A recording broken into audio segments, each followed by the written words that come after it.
Today we're going to talk about the Hellion and what she can do for your lineup. The Hellion is a very powerful class, great row versatility, and also has the ability to hit multiple enemies at the same time with either a stun or ability breakthrough, which can make her very versatile. She has two abilities that can bleed rather heavily. Now, a drawback of the Hellion is some of her abilities tend to decrease her speed and damage as she goes, so often some of her best abilities are to go first, and then around round 3 she kind of falls off. She does have an ability to increase her own power and heal herself, and we'll go over that and see where that may be possibly good in your lineup. However, I do believe the Hellion can answer for a lot of row versatility problems with bosses and maybe compositions and regular dungeons if you're not ready for them. Now for her background. Wild, unpredictable, and utterly ruthless, the Hellion thrills to the spilling of blood.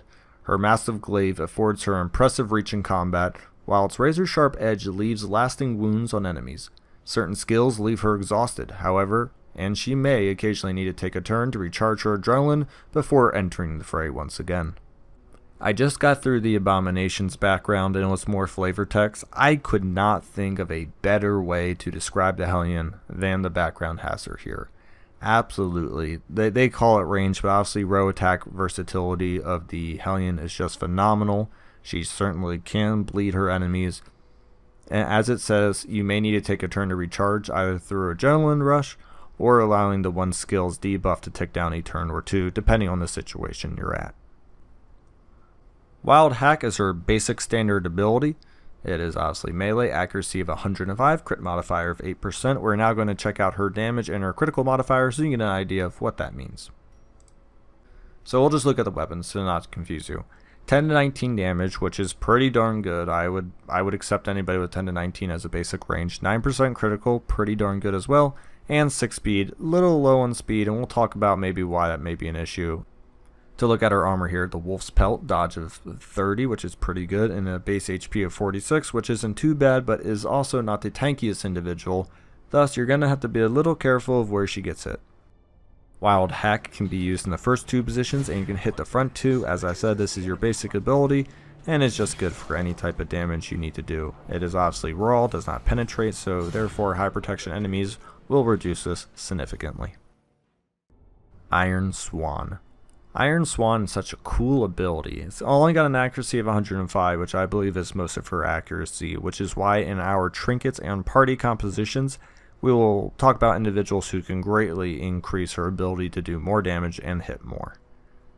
Iron Swan has to be used in your very front row, and it only hits the enemy's very back row. You might think, wow, that is a terrible ability. It does get a 9% critical modifier, so plus the 9 standard, that's 18%, so you figured you have a 5th chance to hit, and there's also no repercussions to this, therefore it's not too bad. What I will say is, we'll look at an item called the Quick Draw Charm, that can actually be utilized with Iron Swan and reducing a stress damage dealer to essentially nothing at the start with hopefully a lucky critical around 30%, depending on the other trinkets you put on as well.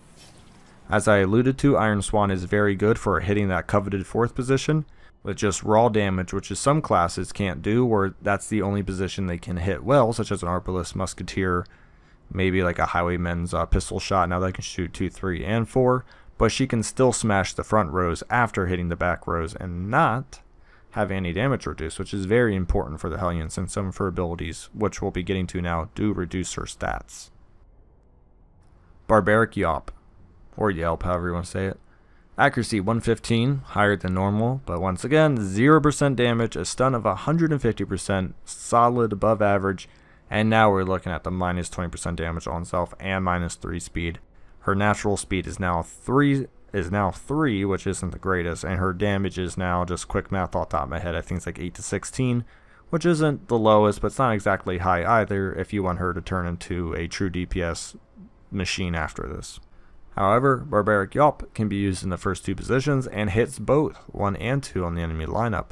If you decide to use her for more versatility, you can put a stun amulet on her or any other amulets and get her up to 160%, which is amazing because now it's 160%, it's 20% more above average. This will not critically strike, but even if you have an enemy with 70 to 80% stun resist, which is a little higher, usually, well, it's about average, you have an 80% chance to stun, which is very good.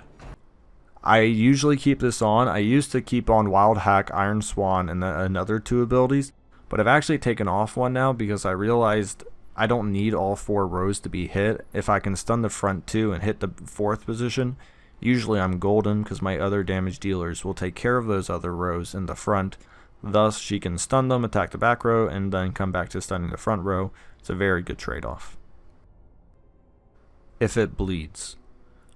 Accuracy, once again, this is a damage ability, so we're looking at 105. This does have a damage modification. For ease, we'll say 33%, because that'll pretty much knock this down to 7 to 15 about.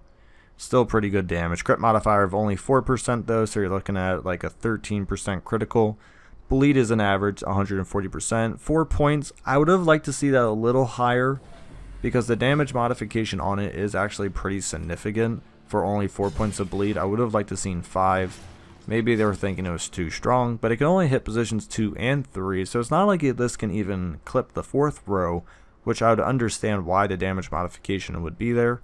I have used If It Bleeds to great effect, because this and Breakthrough are her only abilities that can actually hit the 3rd position.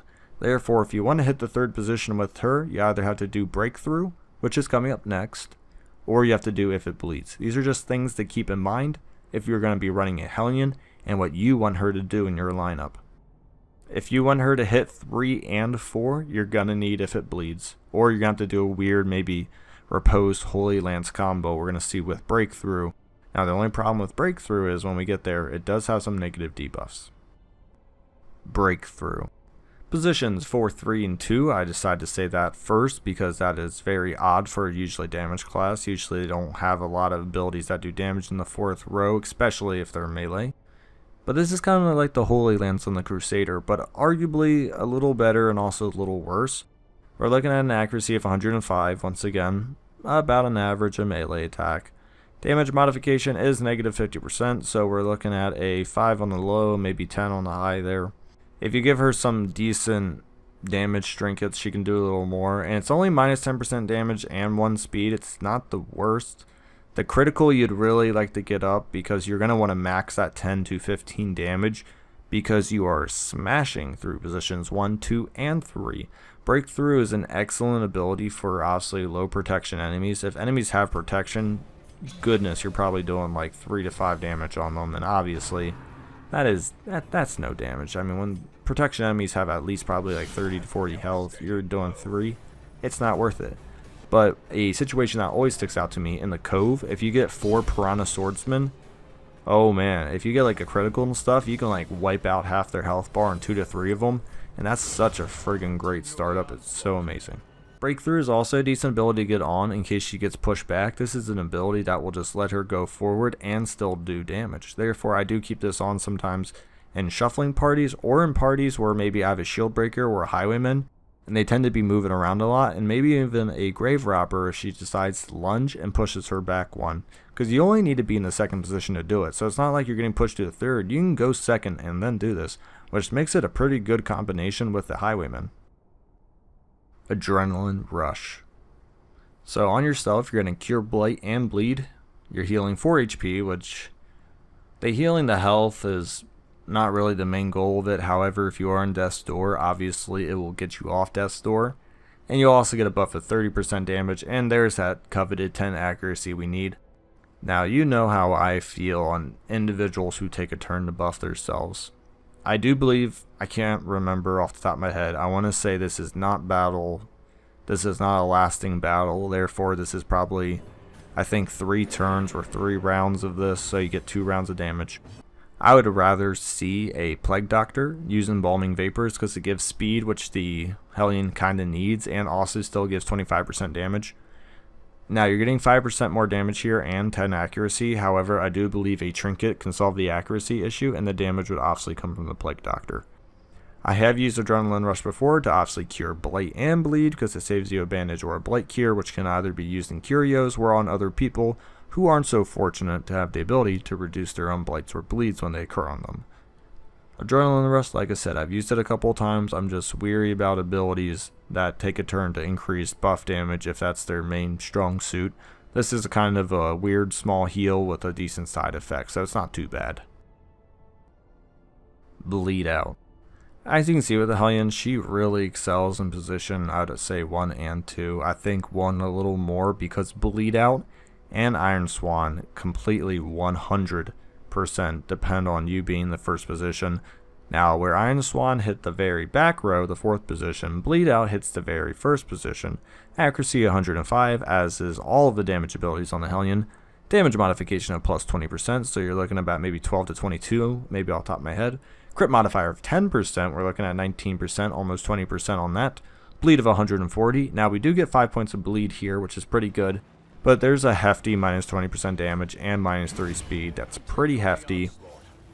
My theory with Bleed Out is I use it at the end of fights typically. I'll do maybe Iron Swan, where if it bleeds, or Wild Hack on someone else. If it's a high protection based enemy who I need to bleed out, I don't mind losing the damage. Now the speed kind of sucks, but I don't mind losing the damage because it's really that 5 points of bleed that's really nice. And also the damage modification will slowly reduce that negative 20%. So it kinda cheats it for maybe 2 to 3 rounds, but eventually it will get significantly weaker if this is all you're spamming. I have used this on pelagic champions a lot when they're one of the last 2 enemies left, because as I said, I can bleed them. They already have such high protection that reducing speed doesn't really matter, and since they're such slow individuals, I almost always never lose to them in a speed fight anyways, thus I can usually go first. Also, the critical modifier will allow the bleed to last more and obviously do more damage, which is pretty nice. Someone pointed out to me, and I can't believe I missed it, there is words beside all the campfire stuff. I've always been so focused on the skills, I kind of missed that, so I'm going to read that. Thank you for pointing that out, whoever that was. At camp, the Hellion mutters blasphemies and sharpens her blade, eager to put it in use against the enemy hordes. Raucous and untamed, she is a study in contrast, sitting stoically, preparing for battle, or pealing with the unhinged laughter of the damned. And it's pretty fun, pretty much gets to the point of what she does. Battle Trans, I like this one. Time cost of 3, pretty good for 25% damage in the first position, which is where I typically recommend her. Now you do get that minus 25% damage if not in position 1. Don't freak out about this, you can remove this with a medicinal herb if you want to, thus she can only ever gain and not really lose anything. So that's my only advice for Battle Trans. If you put it on, have a medicinal herb to cancel that negative side effect. Revel, minus 5 accuracy, minus 2 speed, minus 20% stress, and minus 10% stress. Once again, I believe all these can be removed with medicinal herbs. My only problem with that is that's a lot of medicinal herbs, and the only really things you get from it are stress, well yeah, stress reduction, everything else is negative.